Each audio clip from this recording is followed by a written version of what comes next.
Hello friends, good morning. Welcome back to Apex Point. दोस्तों, आज के इस वीडियो में 15 जून के सभी इंपॉर्टेंट करंट अफेयर्स को कवर किया गया है और यह वीडियो डेली मॉर्निंग में अपलोड कर दिया जाता है।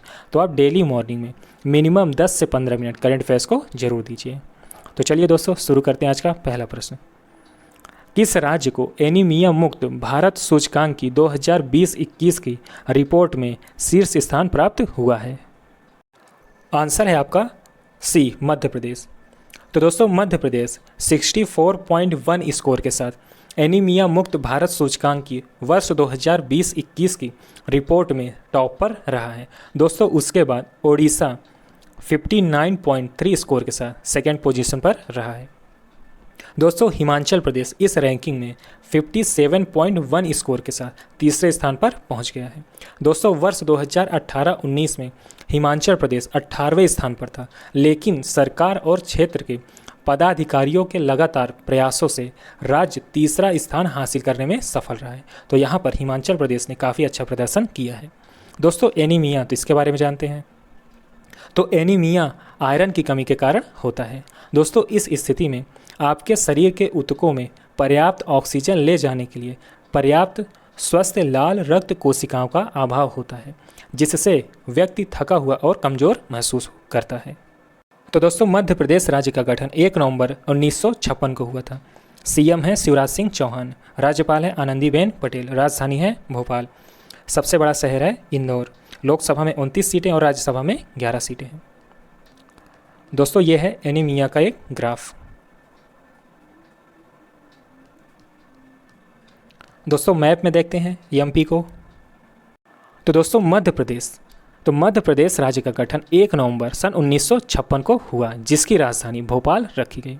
दोस्तों, इसके बाद 1 नवंबर सन 2000 को मध्य प्रदेश का विभाजन हुआ और छत्तीसगढ़ 26वें राज्य के रूप में अस्तित्व में आया। दोस्तों, अब मध्य प्रदेश के 16 जिले छत्तीसगढ़ में चले गए। कहाँ चले गए? छत्तीसगढ़ में।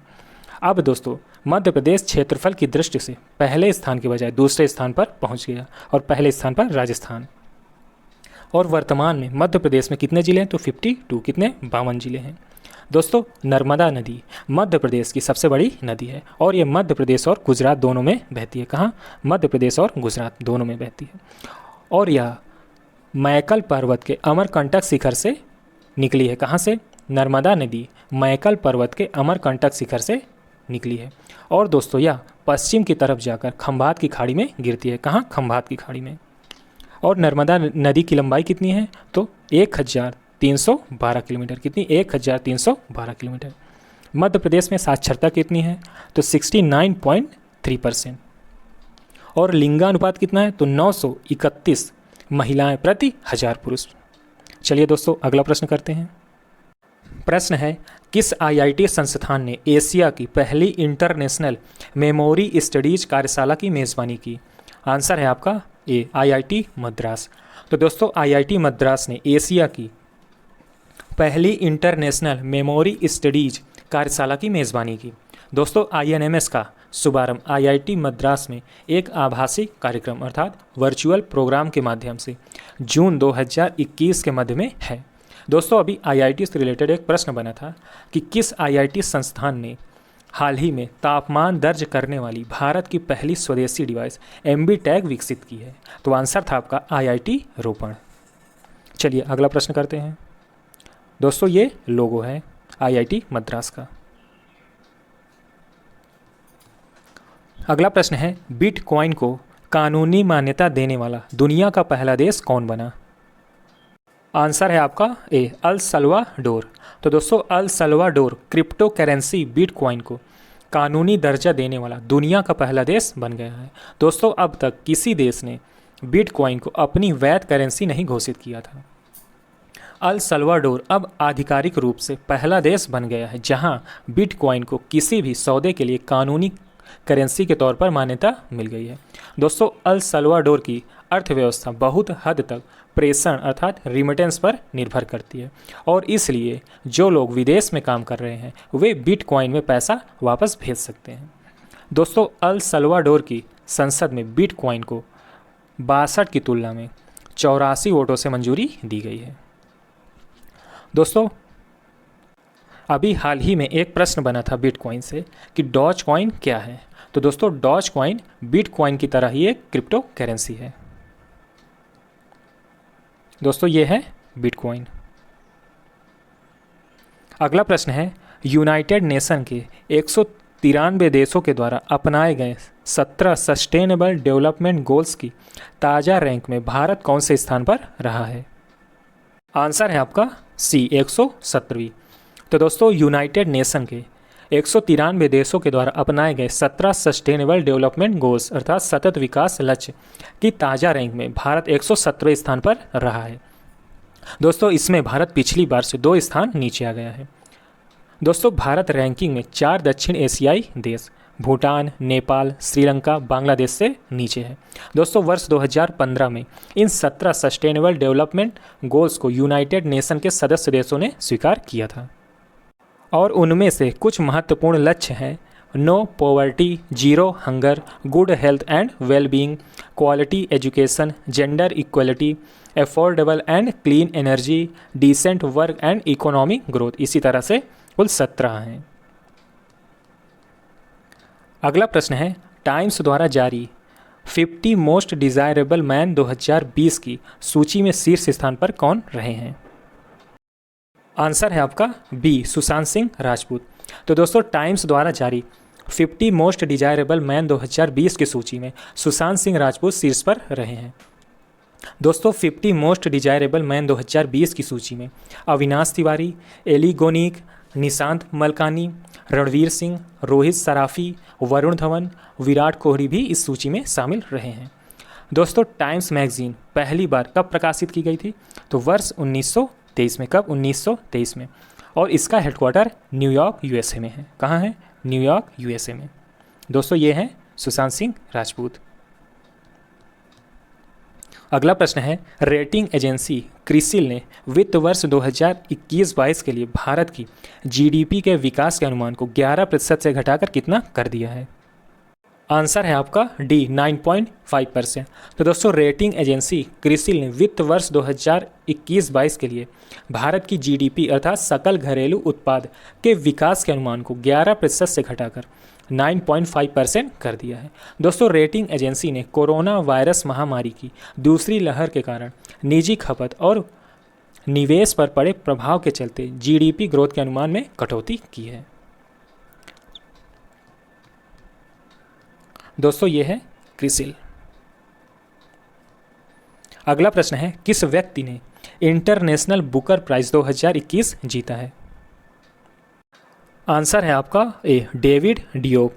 तो दोस्तों डेविड डियोप को इंटरनेशनल बुकर प्राइज 2021 मिला है। दोस्तों डेविड डियोप ने प्रथम विश्व युद्ध पर आधारित at night all blood is black के रूप में अंग्रेजी में अनुवादित अपनी पुस्तक के लिए इस पुरस्कार को जीता है। दोस्तों इसी के साथ David Diop International Booker Prize 2021 जीतने वाले पहले फ्रांसीसी के उपन्यासकार भी बन गए हैं। दोस्तों इंटरनेशनल बुकर प्राइज को इससे पहले मैन बुकर अंतर्राष्ट्रीय पुरस्कार के नाम से भी जाना जाता था। किस नाम से? मैन बुकर अंतर्राष्ट्रीय पुरस्कार। दोस्तों इसमें इस पुरस्कार के साथ 50,000 पाउंड की राशि भी दी जाती है। कितनी? 50,000। दोस्तों ये हैं डेविड डियोप। अगला प्रश्न है, निम्न में से किस मंत्रालय ने हिसाब की किताब लॉन्च की है? आंसर है आपका ए कारपोरेट कार्य मंत्रालय। तो कारपोरेट मामलों के मंत्रालय ने निवेशक शिक्षा और संरक्षण कोष प्राधिकरण की 6 लघु फिल्मों मॉड्यूल की एक श्रृंखला हिसाब की किताब लॉन्च की है। दोस्तों इसे CSC अर्थात कॉमन सर्विस सेंटर्स द्वारा उनके प्रशिक्षण उपकरण के एक भाग के रूप में विकसित किया गया है।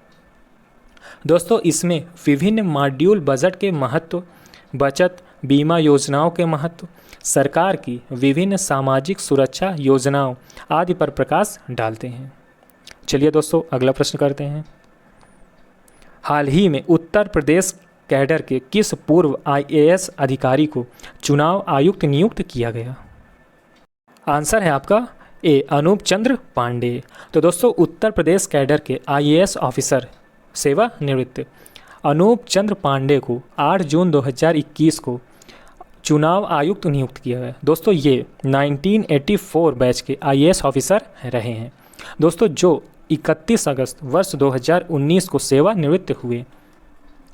उत्तर प्रदेश के चीफ सेक्रेटरी रह चुके सेवानिवृत्त IAS अनूप चंद्र पांडे 37 वर्षों तक यूपी में अलग अलग पदों पर रह चुके हैं।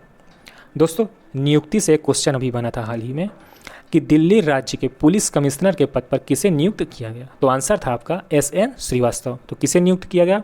SN श्रीवास्तव को।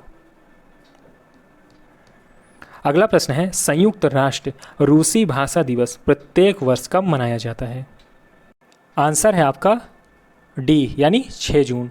तो दोस्तों प्रत्येक वर्ष 6 जून को संयुक्त राष्ट्र रूसी भाषा दिवस मनाया जाता है।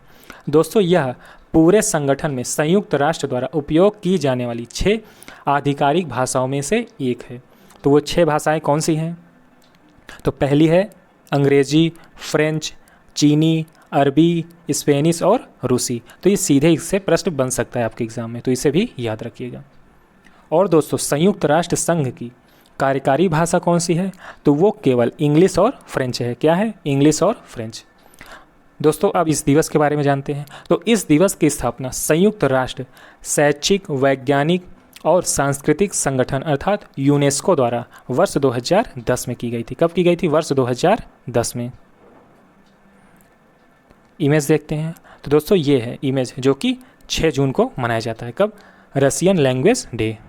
तो दोस्तों ये था हमारा लास्ट प्रश्न। आपको वीडियो कैसा लगा कमेंट करके ज़रूर बताइए, और दोस्तों वीडियो को लाइक और शेयर ज़रूर करिएगा। ओके दोस्तों, गुड लक। मिलते हैं नेक्स्ट वीडियो में।